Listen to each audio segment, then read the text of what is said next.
नमस्कार दोस्तों। स्वागत है आपके अपने यूट्यूब चैनल वेल्डर में। और मैं आपका भाई अलीगढ़। दोस्तों, आज के इस वीडियो में हम बात करने वाले हैं वेल्डिंग टेस्ट के बारे में। जो बहुत से अभी नए नए वेल्डर हैं और वो वेल्डिंग सीख रहे हैं और कहीं कहीं उनको जॉब अगर मिल जाता है और वहाँ पे उनको टेस्ट मारने की अगर ज़रूरत पड़ती है तो थोड़ा सा घबरा जाते हैं। दोस्तों, वहाँ पे जाएंगे, टेस्ट मारेंगे, निकलेगा कि नहीं निकलेगा, ये उनको थोड़ा सा दिलों में घबराहट होती है, दिलों की प्रॉब्लम आ जाती है। तो हम उनको कहते हैं कि ये जो टेस्ट मारने की प्रॉब्लम है, आप हमारी वीडियो को देख लीजिए, ये सारी प्रॉब्लम खत्म हो जाएगी आपकी। टेस्ट मारना ज़रूरी है दोस्तों। आप अगर नए बिल्डर हैं या पुराने बिल्डर हैं तो टेस्ट मारकर अगर आप कहीं पे जॉब करते हैं तो वो आप एक टेस्टर बिल्डर कहलाते हैं। और आपका जो कॉन्फिडेंस जो है वो थोड़ा सा खत्म होता है, थोड़ा सा बढ़ जाता है कॉन्फिडेंट कि हाँ चलिए हमने भी टेस्ट मारकर ही जॉब कर रहे हैं। तो 3D में टेस्ट मारने का जो तरीका है वो आज मैंने आपको बता रहे हैं, इसलिए मैंने प्रैक्टिकल आपको नहीं दिखा रहे। पहले प्लेट का पूरा आप डिटेल्स को समझ जाइए, प्लेट के पूरे इन्फॉर्मेशन को आप समझ जाइए कि कितने की प्लेट होती है और कितनी लंबाई होती है उसकी, कितनी चौड़ाई होती है, कितना गैप लिया जाता है, कौन से रड से ज़्यादा टेस्ट मारा जाता है। तो पहले हम उस चीज़ को समझ लेंगे, उसके बाद हम चलेंगे कि टेस्ट कैसे मारते हैं। यानी 3G में जब हम प्लेट को काट कर जब हम खड़ा करते हैं तो उसके अंदर हम रड कैसे चलाते हैं, कितना करंट लेके चलाते हैं, कितनी दूरी में हमको मूविंग करना रहता है, ये सारी चीज़ मैंने आपको बता दिया। अगर आपका रड का जो मेन कारण रड का रड कैसे चलाते हैं तो वो चीज़ अगर हम अभी आपको पेन पर बता देते हैं कॉपी और पेन के हिसाब से, तो आप अच्छी तरीका से समझ जाइएगा। फिर उसके बाद हम दूसरी वीडियो में आपको प्रैक्टिकल बताएंगे। जब तक के लिए हम चलते हैं आपको लेकर हम अपने ड्राइंग पर। अब ड्राइंग देख लीजिए, उसके बाद आप समझ जाइएगा कि क्या है। दोस्तों, अगर आपको हमारी वीडियो अच्छी लगेगी तो आप हमारे वीडियो को सब्सक्राइब जरूर कर देंगे। हमारा यूट्यूब चैनल है, यूट्यूब चैनल को आप सब्सक्राइब कर देंगे, वीडियो को शेयर कर देंगे और लाइक कर देंगे। चलिए दोस्तों, हम चलते हैं और वीडियो को शुरू करते हैं। अब आइए दोस्तों, पहले हम समझ लेते हैं इस ड्राइंग को। ये ड्राइंग की पूरा डिटेल्स यानी प्लेट की पूरा डिटेल्स हम समझ लेते हैं कि प्लेट की मोटाई कितना है, प्लेट की चौड़ाई कितना है, प्लेट में गैप कितना दिया जाता है। ये सारी चीज़ पहले हम इस प्लेट पर समझ लेते हैं। उसके बाद हम आगे चलेंगे और बताएंगे कि कैसे इस पर टेस्ट मारा जाता है, कैसे रड को चलाया जाता है। तो आइए हम पहले देख लेते हैं इसको और इसको हम बता देते हैं। थोड़ा थोड़ा हम जूम करके आपको दिखाते हैं कि सबसे पहले हम दिखाते हैं कि इस प्लेट में लंबाई कितना है। ठीक है दोस्तों, हम आपको यहाँ पर दिखाते हैं। ये रहा आपकी प्लेट की लंबाई, यानी 300 mm की प्लेट की लंबाई है। अगर हम इस प्लेट के चौड़ाई की बात करें तो दोस्तों इस प्लेट की चौड़ाई जो है पूरा 200 mm, पूरा 200 mm की प्लेट है ये। अब दोस्तों 200 mm की प्लेट में 100 mm की प्लेट जो होती है ये वाली हो जाती है और 100 mm की प्लेट ये वाली हो जाती है। ये दोनों को मिलाकर प्लेट जो है तो 200 mm की बन जाती है। 200 mm की हो गई इसकी चौड़ाई और 300 mm की हो गई लंबाई। ये प्लेट आपको टेस्ट मारने के लिए दिया जाता है। अब दोनों प्लेट में हम भी मार लेते हैं। भी मारने के बाद हमने एक किट लगा देते हैं। इसमें किट लगाने के बाद मतलब क्लीट लगा देते हैं कि ताकि ये प्लेट कहीं नहीं जाए। भी मार के पूरी साफ सफाई करके हम इसमें क्लीट कब लगाते हैं, जब हम इसका गैप को बना लेते हैं तो क्लीट लगा देते हैं। अब दोस्तों, अब सबसे पहले हम बात इसमें यह कर ले कि ये प्लेट की मोटाई कितनी है। तो मोटाई दोस्तों, ये प्लेट की मोटाई 16 और 20, ये दो प्लेट में टेस्ट मारा जा सकता है। ये 16 की जो प्लेट है इसके में भी टेस्ट मारा जा सकता है और ये 20 की प्लेट जो है इसमें भी टेस्ट मारा जा सकता है। अब हम इसके गैप की अगर बात कर ले दोस्तों, देखिए यहाँ पे आप गैप देख लेंगे तो गैप जो लिखा हुआ है ये 2.5 का गैप नज़र आता है। हालांकि ज़्यादातर 2.5 का ही गैप दिया जाता है, तो हमने इसीलिए आपको बता दिया कि 2.5 का गैप।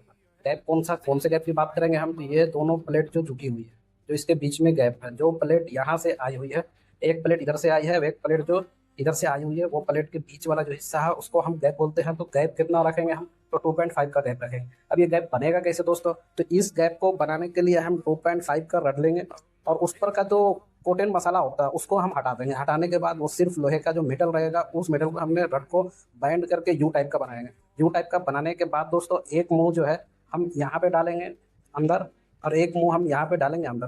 दोस्तों याद रखें कि ज़्यादा हमको इधर कोने में रड नहीं डालना है, यहाँ ज़्यादा कोने में नहीं डालना। ज़्यादा कोने में डालेंगे तो फिर मज़ा नहीं आएगा। कम से कम ये तो 20 mm के लग में 20 mm इधर रखेंगे, 20 mm इधर रखेंगे और उसको हम बीच में डाल देंगे। बीच में डालने के बाद प्लेट को हम जो है तो इधर से और इधर से टेल के सटा देंगे। उसके में जब सट जाएगा तो रड थोड़ा जाम हो जाएगा। जाम हो जाने के बाद दोस्तों एक काम हम करेंगे, हम आपको थोड़ा सा जूम करके दिखा दें कि यहाँ पे हमने क्लीट लगाए हुए हैं। इस टाइप से क्लीट कटेगी, यू टाइप से, ई टाइप से, ई टाइप से क्लीट काटी जाएगी। जो क्लीट यहाँ पे है दोस्तों ऐसे लगी हुई है। तो क्लीट का एक मुंह दोस्त इस प्लेट में आ जाएगा और एक मुंह जो है तो इस प्लेट में आ जाएगा। अब इसी तरीक़ा से हम क्लीट दिखाते इधर साइड में। दोस्तों इधर साइड में भी एक क्लीट लगाया हुआ है, उसका भी मुंह एक इधर में है और एक इधर में है। जब हम रड को पूरी तरीक़ा से सटा देंगे तो क्लीट को भी हम इस तरीक़ा से सटा देंगे। और सटाने के बाद मेरे दोस्तों फिर हमने इसको क्या करेंगे, अब हम आपको यहाँ पर थोड़ा सा कम करके बता दें कि क्लीट का एक मुंह ये वाला है इस मुंह से सीधा हम लाएंगे और इस मुंह में जो देंगे, यानी हम क्रॉस में लाके एक टेकिन जब यहाँ मारेंगे तो एक टेकिन हमको यहाँ मारना होगा। एक टेकिन हमने यहाँ मारा, फिर एक टेकिन हमने यहाँ मारा। उसी तरीके से इसको भी लाएंगे क्रॉस में और लगा देंगे। एक टेकिन हमने पहले यहाँ मार लेंगे, उसके बाद हमने यहाँ मार लेंगे। ये सारी चीज़ आपको समझ में आ गई होगी। अब हम चलते हैं कुछ बेसिक इन्फॉर्मेशन के हिसाब कि हमको क्या करना है आगे चल के। तो अब हम सारी चीज़ तो हमें यहाँ बता दिया। अब हम बता देते हैं कि इसमें कौन सा रड यूज़ होगा।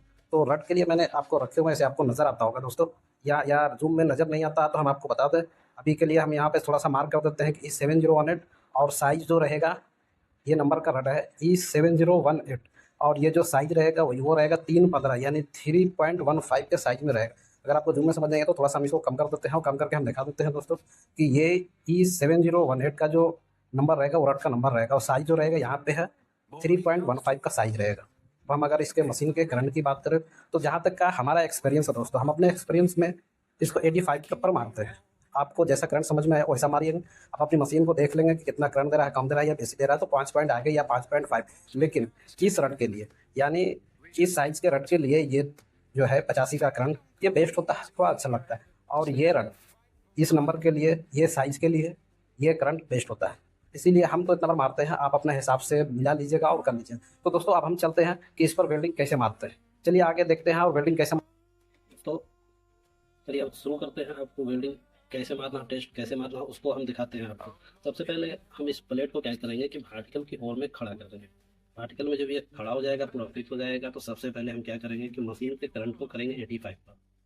जब हम 85 पर मशीन के करंट को कर देंगे तो आप अपने होल्डर में रड का पोजीशन लगा लेंगे। होल्डर में रड लगा लेंगे और उसके बाद में फिर हम अपना पोजीशन सबसे पहले बैठने का बना लेंगे।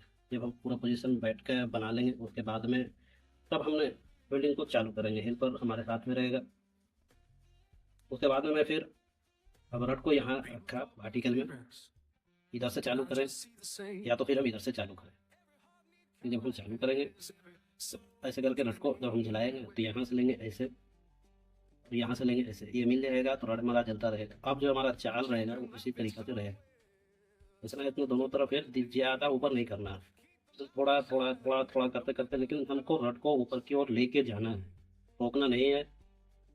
जो चाल है उसी चाल में हमको चलते रहना है, रोकना नहीं है। एक ही चाल में रड को चलाना है। याद रखें कि हमारे हाथ का बैलेंस बिल्कुल सही रहे।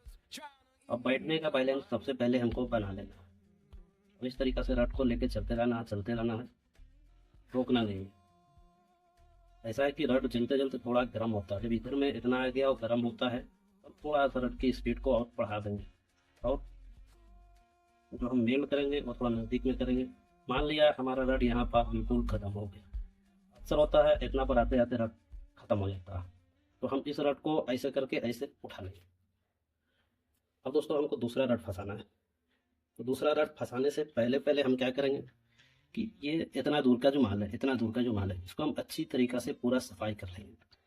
अच्छी तरीक़े से देख लेंगे हम, उसके में फाइल चला लेंगे, पूरा चिपिंग कर लेंगे बढ़िया से, पूरा अच्छी तरीक़े से यानी क्लीन कर लेंगे हम उसको। दोस्तों क्लीन करने के बाद फिर से हम रड फंसाएंगे, फिर से अपना पोजीशन लेंगे और उसके बाद ये जो 85 का जो करंट है इसको हम फिलहाल हेल्पर को बोलकर 90 करवा लेंगे। 90 पर कर लेंगे। 90 पर करने के बाद फिर से हम यहाँ से रड चलाएंगे और रड चलाते हैं जैसे हम शुरू में यहाँ से चालू किया था उसी फिर यहाँ से भी चालू करेंगे। बस इतना जाएगा और फिर से हम अपने करंट को 85 पर लेकर चले आएंगे। और फिर से 85 पर लेकर चले आने का मतलब है कि रड को हम रोकेंगे नहीं। रड का अपना पोजीशन जैसे है वैसे ये देते रहेंगे, रोकेंगे नहीं। अगर हम रोक दिया तो वेल्डिंग मेरी खराब हो जाएगी, टेस्ट मेरा नहीं निकल पाएगा। यहाँ तक लाया ऐसे ऐसे करके यहाँ से मेल करके रड को हम कभी भी साइड से नहीं करें। अगर डायरेक्ट हम ऐसे रड को चला रहे हैं वैसे उठा लिए तो यहाँ पे पोरोसिटी आने का, यानी उठा लेंगे तो एक बुंदा टाइप का बन जाता है, तो पोरोसिटी आने का डर हो जाता है। इसलिए रड को हम ऐसे चलाएंगे और ऐसे चला के ऐसे निकालेंगे। दोस्तों अब यह हो गया। अब हम इसी को पीछे की साइड से जब हम देखेंगे तो हमारा रूट निकलना चाहिए। इस तरीके से मैंने देख रहे हैं ये रूट निकलना चाहिए। अगर दोस्तों ये रूट नहीं निकलता है, मेन टेस्ट मारने का जो टाइम होता है उसमें रूट निकलना चाहिए। रूट कितना निकलना चाहिए? कम से कम ये 3 mm, 3 mm मैंने लिखा हूँ, कम से कम 3 mm और ज़्यादा से ज़्यादा आप निकाल सकते हैं तो 5 mm। इससे भी ज़्यादा नहीं निकलना चाहिए। 5 mm से 7 mm हो जाए, लेकिन 10 के आसपास में नहीं जाना चाहिए, वो भी वेल्डिंग देखने में ख़राब होती है। 5 mm होना चाहिए, लेकिन सब अगर बराबर होगा यहाँ से लेके पूरा यहाँ तक, अगर बराबर रूट निकलेगा और 5 mm रहेगा तो वो खराब नहीं रहेगा।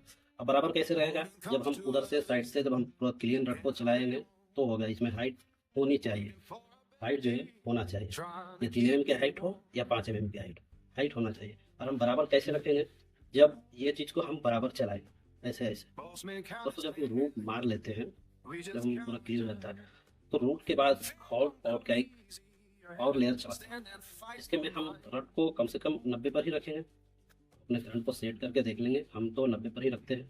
आप अपने करंट को सेट करके देख लेंगे कैसा मशीन करंट दे रहा है, ठीक दे रहा है तो फिर 90 पर ही चलाएंगे, नहीं तो फिर आप 95 कर सकते हैं, उसमें कोई दिक्कत नहीं। और फिर से हम रड लेके इसी जॉइंट पर, इसी पर हल्का हल्का ये जो देख रहे हैं आप, हम अभी जो ये मारा है, रूट जो मारा है वो भी के अंदर वाले एज से मारा है।